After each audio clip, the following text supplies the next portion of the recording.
recognize. Kiran Koditala, the CEO and founder of End2End, is going to bring up some CEOs from the think tank today. Go ahead and bring on the chairs, please. Kiran, I'm going to go ahead and welcome you on stage, if you don't mind.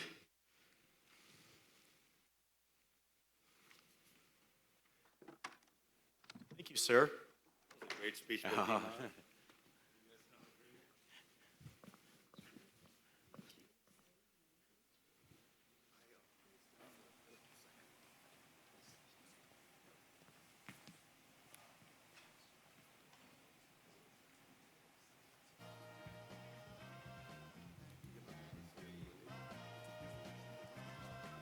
Is the mic hot? All wireless mics. Hello, Lou. All right, we have a great day going on. Obviously, there's been a lot of discussion and a lot of activity all day, and I'm super excited about bringing on four CEOs or vice presidents to the stage. First one is A.K. Khan from Century College. A.K., please join us.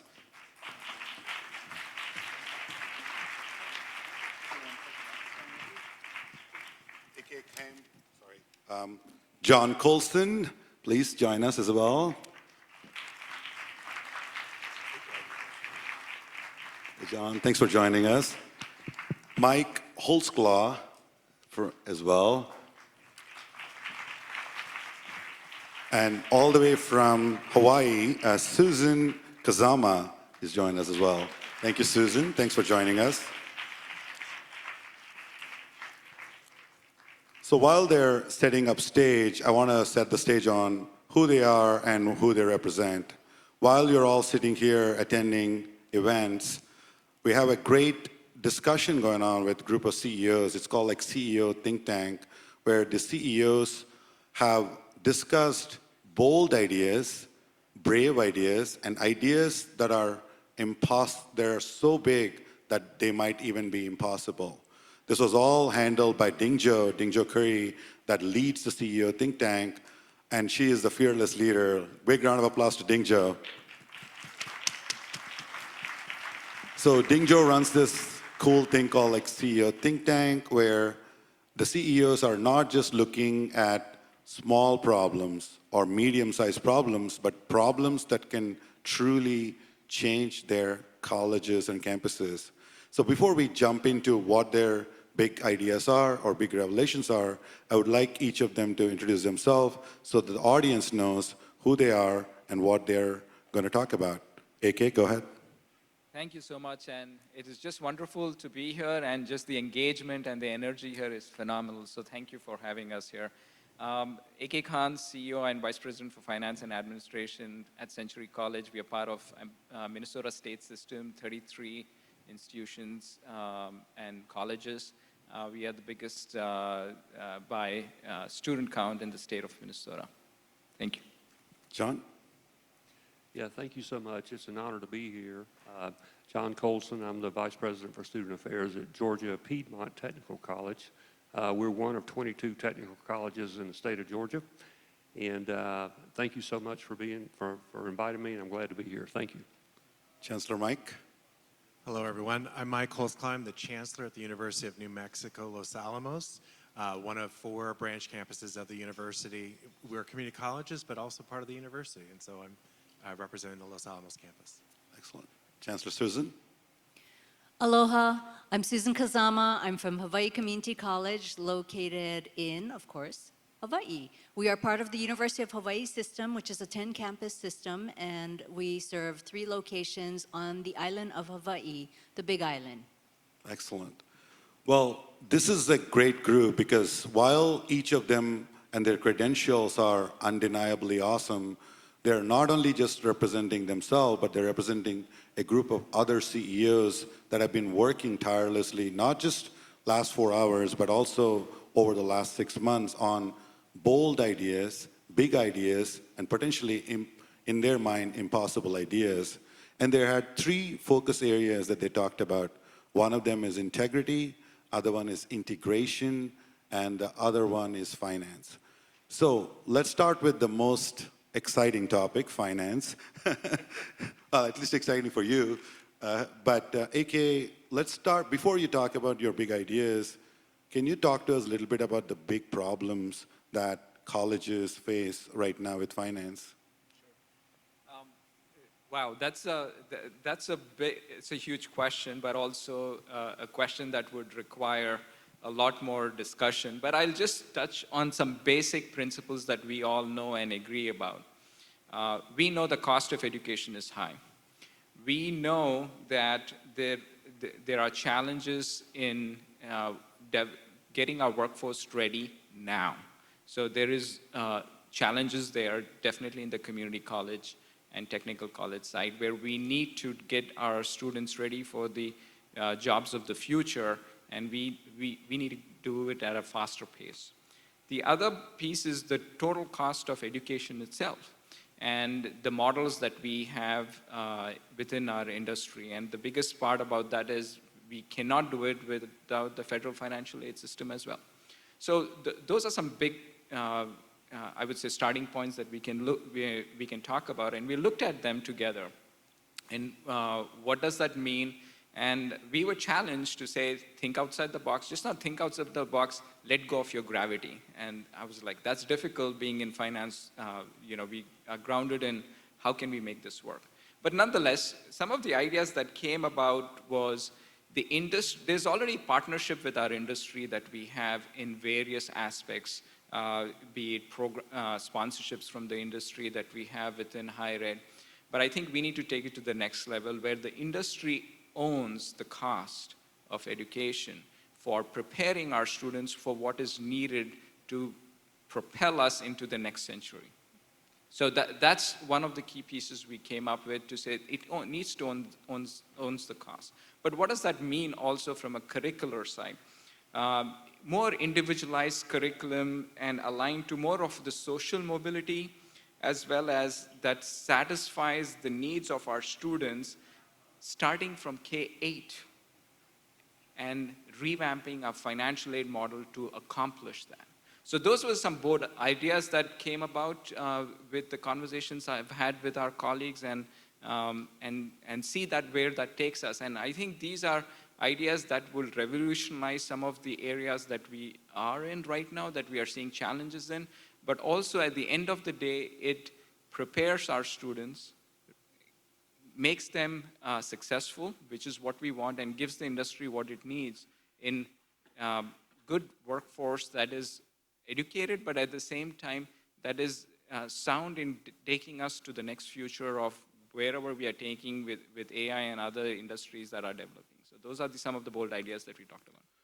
Yeah, I mean, that sounds interesting because ultimately becoming self-reliant for colleges is, I'm not sure how that's going to be executed because most colleges are funded by federal and state government, rightfully so. But I think that even considering that, it sounds like an interesting thing. Speaking of interesting, there's a second topic was, I'll keep integration to the last for obvious reasons, but the second one was integrity. There's a lot of discussion about integrity. Obviously, there's a discussion about academic integrity in the age of AI, where kids or students are able to use AI to cheat on their assignments or use AI to actually just respond to discussions and wreak havoc on campuses. But I would like to hear, John, your take on academic integrity and how academic integrity or integrity in general was on the discussion for think tank. Yeah, well, thank you. Yeah, when we think about what we do in higher education, integrity is everything. We've been battling academic dishonesty, for decades. And I think we're just going to have to be more vigilant with that as technology moves to the forefront. And, when you think about it, the value of what we do and the awards that we grant, it all has to do with integrity. And how do we know that the student is taking away the content and the curriculum that's being delivered? How is it being delivered? How are the students responding? Back in the day, we all were afraid of Turnitin, and then we had our faculty, competing with that with other types of technology. And I think as we move into the AI world, we're going to have to focus more on transparency and communication about the same. And I think, the role of ethics is going to be ever so important. And, the students need to understand that. They need to understand, I believe, the power of generative AI and other forms of AI that are coming about, and the value of integrity and the value of ethics as they move along. And I think that, too, this is going to play a big role in what we do insofar as professional development goes. All of us need to be in continual professional development about AI as it changes, and so we have a deeper understanding as faculty, staff, and administrators about what we're confronting and how we're going to deploy that. The positive and the negative. And I think too that we're always going to have to be vigilant about corruption within artificial intelligence. We heard some speakers this morning talking about fraud. Great session this morning on fraud. And, we're seeing that, and we have to guard against that all the time. And I think if we stay vigilant and we monitor our systems and stay current with it, we can, I won't say eliminate, but we can certainly be aware and cut down on fraud. And maybe we'll be like the finance sector one day, as that was held out as an exemplar. So, these were just a few things that we talked about in our think tank relative to integrity. Thanks, John. I think you hit all the important topics. Definitely academic integrity. Fraud is something we've been solving for the last couple of years with the power of AI with California community colleges, and obviously Century College is also our customer thanks to AK and his leadership. But I want to definitely circle back on it about other sorts of things that you talked about with respect to financial fraud, probably, right? Or admissions fraud. So one of the models we built is Atlas, where it can actually reuse vision model to identify, we call it a needle in haystack problems, where you can literally give 1,000 or 10,000 purchase orders and it will find anomalies with them, or 100,000 employee resumes and it will find the best resumes to fit the model. So I want to definitely come back to that. But last but not least, let's talk about integration. You all know that end-to-end stands for, how many of you know what end-to-end stands for? Other than end-to-end people. Well, it stands exactly for how it's pronounced. It's end-to-end, integration. So it's built around the SaaS approach of supporting an end-to-end integration. So obviously, Dingzhou, I did not influence you on the topic, but the third topic was integration, which I was very surprised by. So would love to hear, Mike and Susan, your thoughts on what are some of the big integration challenges you're seeing. And it's possible that you're talking about systems integration or, social integration, because I know as chancellors, you have a lot higher perspective on things that we should focus on. So would love to hear your thoughts on what are the big ideas, but before that, what are the big problems?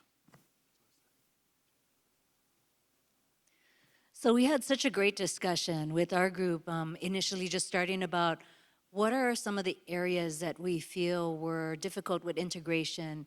And the first thing that came up was basically about the communication and about the problems that we see going across. And then someone, and I won't say who, posted a little note that said, academic affairs gets along well with student affairs. And we all kind of laughed and went, you know what, those are some of the issues that we see. Is that integration across the entire college and what we're looking for and how well we work together. And then we started talking about the students. What do the students need ultimately from the college? Why are they coming? They want maybe perhaps a short-term program, a short-term skill, such as I think forklift training came up as one of the things, but it is not a certificate, for example. So what is needed for our students to get out into the workforce, to be an employed person out there? And so we talked a little bit about the curriculum. And in the end, what came out as one of our big ideas, and again, it was a group effort, it was kill the structure that makes credit momentum so slow. Kill that structure. Last year on the CEO think tank, it was kill the Carnegie unit. So this time we said, we are not trying to be violent people, therefore. It is more about what would make that big change. And it was change that structure because there are faculty unions, it takes a year before you plan a program or plan even a course for something to be out there to pivot and make that change for the workforce. And we are saying we want to change that integration to be something that can be a lot quicker and pivot faster and not be so glacial. So that was one of our big ideas.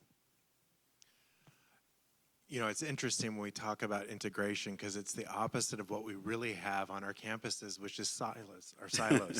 And so, and I think that really gets in the way of our students navigating our systems well, finishing, et cetera. And so we really need to figure out a way to break down those silos and create a system that is integrated so that when students come to our campus, they have an easy navigable experience through student affairs, through instruction, through their degree path, through career services, et cetera. And so this is kind of the antithesis, and we talk about it being that way, it's the antithesis of what we're really providing our students today. So one of the things that was a big idea out of the integration group was to talk about a way that we could have integration with all of our data systems on campus. So it's not just the quantitative data, pulling something from Banner, but it's also some of the qualitative data. It's about what's going on in committees. It's all of that stuff. It is so hard, and certainly as chancellors sitting there to keep a tab on what is happening all across the campus can be difficult. But it also is difficult for a staff member or a faculty member. I've yet to be at an organization that says, we have the best communications at our organization. Everyone always complains about that. Part of that is that there's a lot of multi-channel communication going on. And so I may have sent out an email and expected everyone on the campus to have read it. But there are a number of people that say, oh, I don't read email. You know, we always say students don't read email, but let's be honest. Our employees are often former students and they don't read email. So maybe I should have done the Teams channel. Maybe I should have done Slack. All of this stuff is disassociated and not integrated. And so our real big idea that got the most votes from the whole group was how do we integrate all that's happening on our campus through our different data systems into a single source and channel that people can access. One of the advantages of that is, some of our group was talking about, I'm so tired of all the different sign-ons to the different pieces of our institution. The flip side of that is that it provides a little safety with that. When you have one system that you can crack, that leaves some vulnerability. But in terms of ease of communication, understanding of what is happening, and be able to access information about students, employees, et cetera, this is what we're really looking for. This was overwhelmingly what the CEO said is our number one solution we need when we're thinking of a great big idea. That's amazing. So what you're describing is something like an omni-channel communication, right? Allows you to be able to not only communicate visually in any channel, also any language, but also you're taking it to the next level and saying, I want it to connect to my Slack, Teams, email, phone, whatever, maybe phone system, and your student information system and learning management system as well. So that brings us to, that sounds like a very exciting idea, and that's something we've been at End2End have been working feverishly towards, and hopefully, you'll get a chance to see that when I close today. But what are some of the, as Chancellor, CFO, and also VP of Academic Affairs, Vice President, I don't want to mistitle you, VP of Academic Affairs, right? Student Affairs, sorry. VP of Student Affairs, what are some of the worries you have when you say, I want this omni-channel communication, but how do we make sure that this is not going to become one more, we'll call it Frankenstein? As chancellors, do you worry about those threats, and how do you negotiate those? Maybe we'll start with Chancellor Susan and work backwards. So are you worried about any threats of AI or concerns that AI poses if you were to connect it with different systems? We already had a security breach, cybersecurity breach 2 years ago on the second day that I started. Not a pleasant time. But I think if we have, again, a single sign-on, I think that would allow us to be a little more vulnerable. So I would be concerned about that. But I think I was the one in the group telling everybody, it takes me 14 different sign-ons to get through the work day. And it's just crazy that I have to remember 14 different password sign-ons just to get through. So, concern. Thank you. I think security for sure.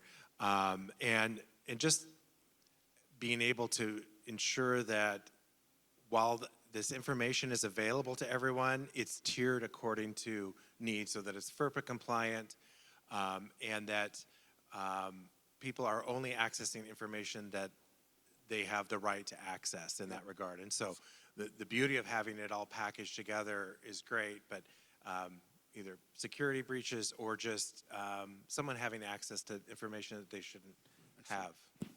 Cool. Go ahead, John. Yeah, I think, seamlessness, if it's done well and done right, people are going to gravitate to that because, it consolidates all the different various ways that communication is taking place. And if it's good and it's protected, has the FERPA protocols built in, it has proper protocols when you're talking about financial aid information, personal identifying information. If all that is built into it and it can be trusted and it proves itself to be trusted, I think people will gravitate to it. And, a single sign-on is a great idea, to make it more seamless. So that's where I would go with it. Cool. Go ahead, AK. I think data integrity and security is critical, and we know that, and we've been grappling with that for some time, and we are behind the curveball there. That's a fact. With our policies, internally, and we don't even know where sometimes if our teams and employees are posting data, even if they are using AI, and if that is secure data, and how do we protect that? I think it's a big question, and we have to develop solutions and processes around it.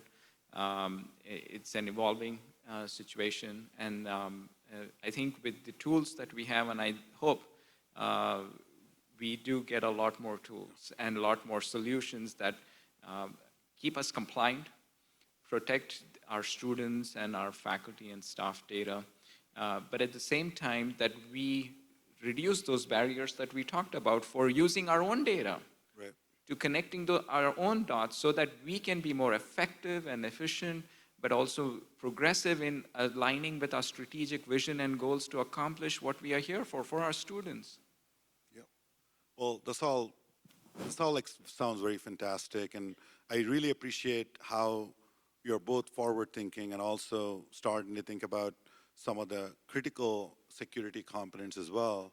As we start wrapping up, I think there's no particular order at this point. You guys can decide however you want to take it first. You can answer all three questions or one of them. What excites you about AI? What freaks you out about AI? And what should the audience that are at this event have a takeaway as they go back to their campuses, homes, or to their students to have a takeaway? You don't have to answer all of them. You can answer one of these or all three. What excites you about AI? What freaks you out about AI? And what should be the takeaways? Yeah, sure, go ahead. I'll go ahead and start, I guess. I think what excites me about AI is the multiverse of possibilities of where it can take us. And I think we're only just beginning to understand what AI can do. And it's so much more.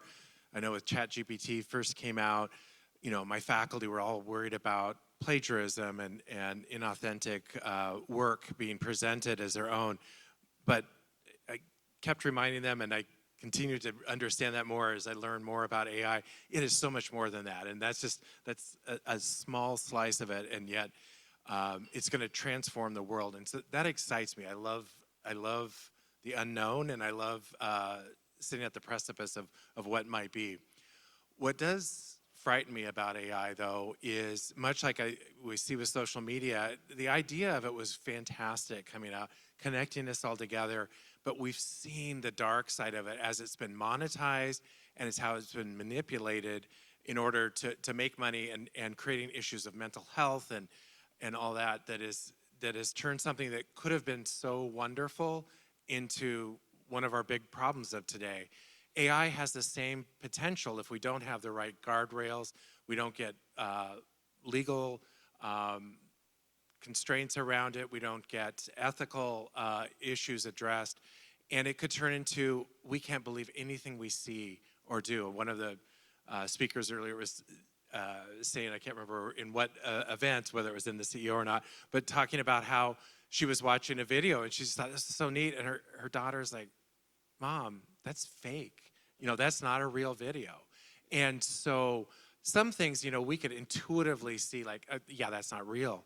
But how, as people move forward in time, can they even believe what they hear or see? And that's dangerous, I think, for our democracy. It's dangerous for engagement. So that's the dark side that, while I'm excited about the new possibilities, that's the danger I'm worried about.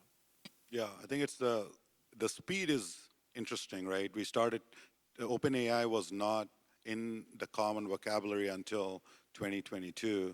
I think 2023 is when they hit their 100,000 mark. Maybe I'm wrong a little bit on the exact timings, but all we know is that last year they announced that they're over billion users. So that means that 1 in every 7 person has used or has touched ChatGPT, and there's really no guardrails around that system. There is no guardrails on what you can import. We've seen stories about some DoD official uploading war secrets, some Stanford professor uploading patent applications. So maybe it's not Stanford, but some other university professor. So and it's a scary problem to have. But I think thinking about those guardrails at your leadership level is going to help move the needle forward, whether the AI company that you're trying to do business is end-to-end, or ChatGPT, or OpenAI, or Google. They should follow basic standards and ethics. Go ahead, Susan. So what excites me is the ability for me to just be able to put something into ChatGPT or Gemini, which is the other one that I use, and find out information about, for example, a donor that I'm going to meet in the next hour or so, or a last-minute welcoming speech for a group that I was just invited to come in. But the other thing that a little bit scares me, and I kind of threw this in, and I mentioned this to the group, is I put in caricature, Susan Kazama, of myself, and then just put this in, and it pulled up all of this information. It shows where I work, University of Hawaii, Hawaii Community College. It shows my interests, my cat, the food that I love to eat, and even that I love snowboarding. So it's a little scary. That's what's out there is what can be pulled up for everything, and it gave me this little cartoon character of me. So It was fascinating, but a little frightening. Yeah, I think context control is going to be important as we move into the AI territory, because once you put data in GPTs, they can use it to train their systems, but also there is no way for you to say, delete this information. It becomes part of their LLM, or at least LLM training data, or at least it shouldn't, but with OpenAI, they don't make explicit or implicit representations on how they store your data and how they use it to train. So yeah, that's an interesting problem for sure. Thinking about enrollment management, what really excites me about the power of AI is when you think about how we work with students. We recruit them, we have them fill out an application, then they're thrust into an SIS, and then we monitor everything that happens. The faculty get their rosters. They they make assessments and enter those in. And, you know, in the life of a college, that cycle, it just repeats all the time. And so what excites me about the power of AI is all of these back-end processes, you know, can be consolidated. So we have all the information from a K-12 transcript about that student. So the student may not need to actually fill out an application. And then all of the enrollment management stuff, you know, that I believe is going to become very seamless, you know, and it's going to be a more fluid back-end process that we in the administrative ranks work with.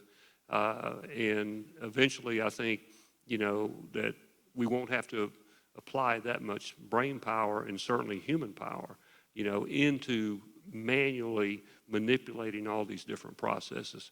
You know, the thing that scares me about AI, you know, the Southern Association, our accrediting body here in the Southeast, you know, they had their annual meeting in Nashville a few months ago. I went over there and I attended some pre-conference sessions, and one of them was a group from Berea College talking about AI.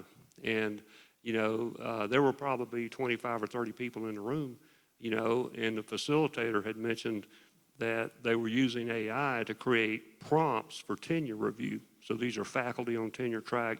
They get to a point where they're, you know, they're asked certain questions that they have to write to. And then, so I raised my hand and said, well, you know, if AI is used to generate tenure prompts for writing, then what's to say the faculty might not use AI to actually answer the questions that the AI prompt put out there. And the thing that really got my attention was everybody in the room was okay with that. You know, it's like, oh, okay, that's fine. So, you know, the thing that really scares me is the cognitive abilities that we have, the critical reasoning, critical thinking abilities that we have. You know, how are we going to maintain all those things with this ease of use? It's very convenient, but still the human dynamic of it, that's one thing that does concern me.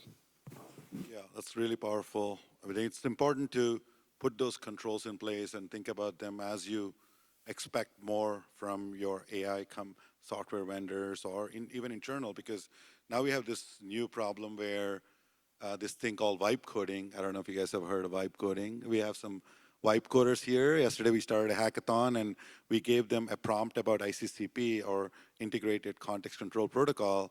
And, you know, they're like 16 students, and they were all like different, various levels of technical skills, but within 6 hours, they were able to build an advising solution, a content management solution for social media to not only create content, but also upload it in a safe and secure way and also ethical way. So the next question for you, or even AK, is that, like, what if some guy, and obviously I want to hear your thoughts on what excites you or scares you, but also, like, what if a new student comes and says, hey, AK, I have this cool, you know, purchase order solution that can write data, pull data from General Ledger.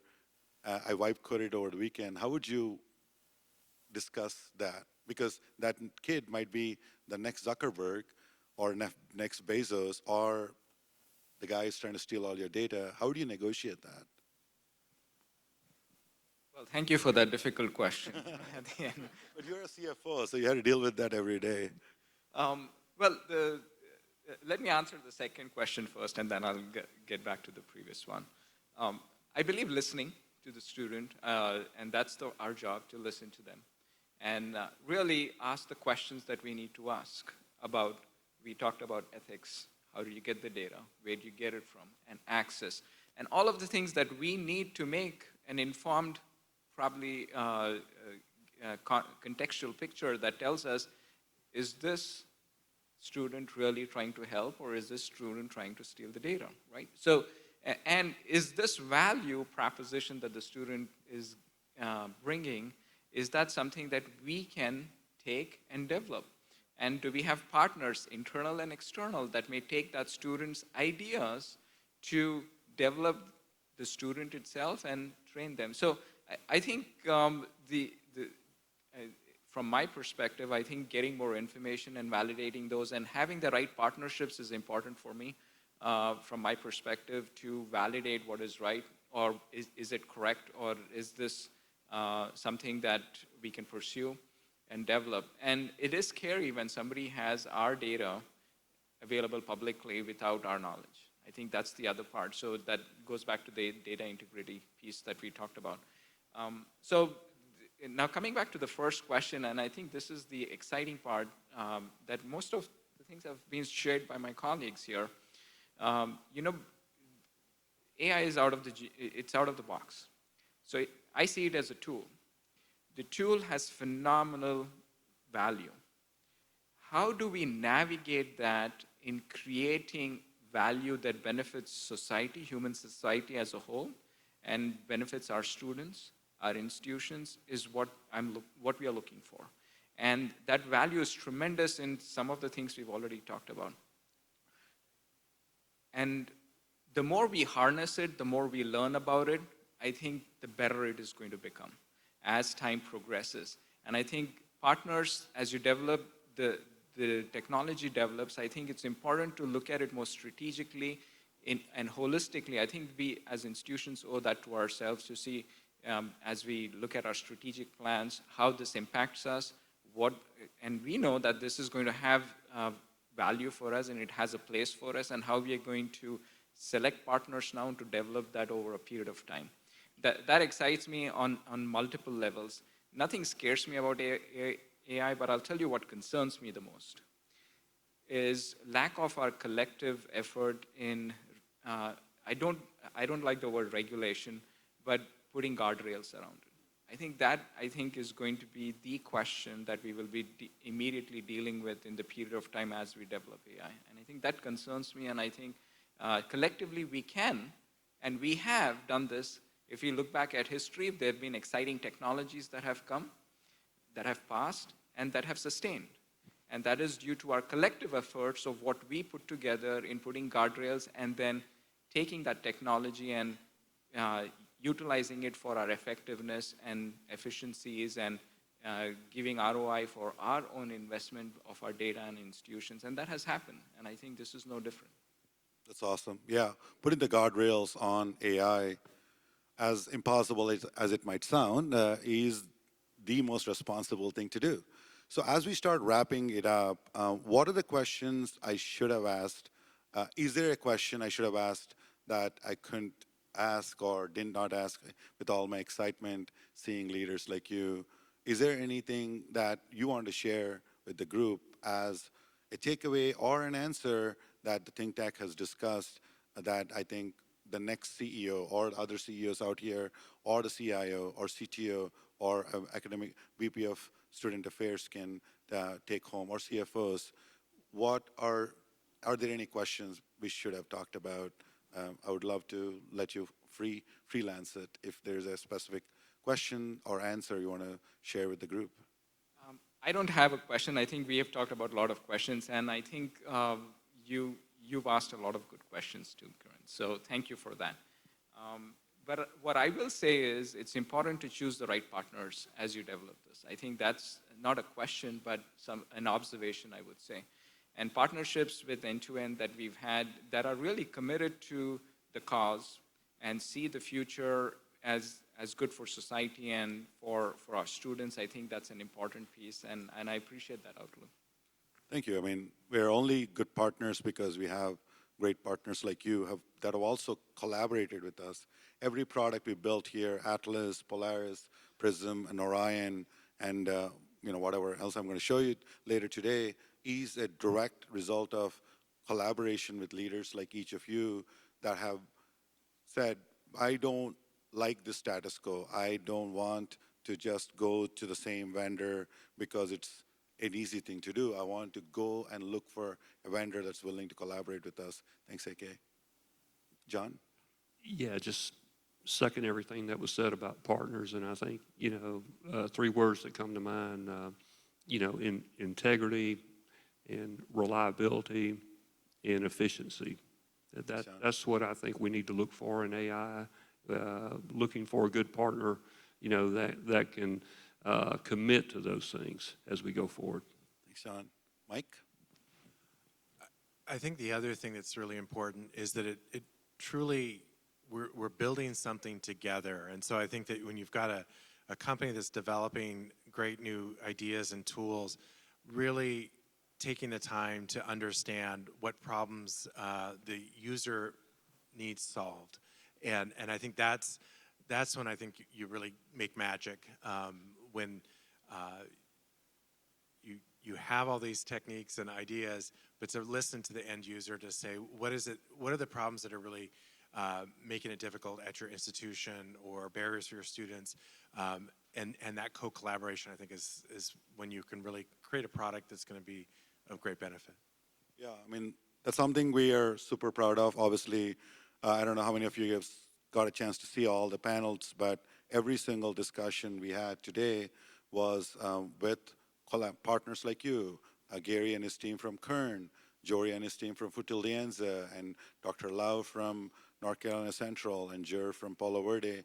They literally, with Palo Verde, it's a great story because I was sitting at a lunch at a conference, and Jer's boss, Clint, comes to me and says, you know, Kieran, we have this problem that AI can't solve. I'm like, well, there's no problem AI can't solve because that's how I am. But I'm like, well, how are you going to read handwritten applications from learners inside a prison? That was the problem that was presented. And within 3 months, we implemented that at Palo Verde, and they are live. We're now serving their incarcerated learners better. So I think we take pride in taking those impossible challenges, and that's why I was happy when I saw Ding Zhou's message about take on the impossible problems or something like that, or solve impossible problems. So, you know, kudos to you for taking the challenge. Susan, go ahead, Chancellor Susan. I think the collaboration and the integrity is very important, and I appreciate the CEO think tanks. Thank you, Ding Zhou, and Pam Walker, who should have been here as well. But I appreciate the opportunity for us to think outside of the box and to look at where we could without all of the noise and the distractions. But I still am looking for that one magic bullet of something that will not allow me to have 14 different sign-ons, you know, and just that one magic bullet that will give me some kind of integrated software or something along those lines. Well, who is on the Atlas booth? Maybe if you guys can spend some time with Chancellor Susan on our chatbot, we can take advantage of that. So first of all, big round of applause for the CEOs because they've spent a lot of time to be here. Thank you so much. Thanks a lot. And Rod?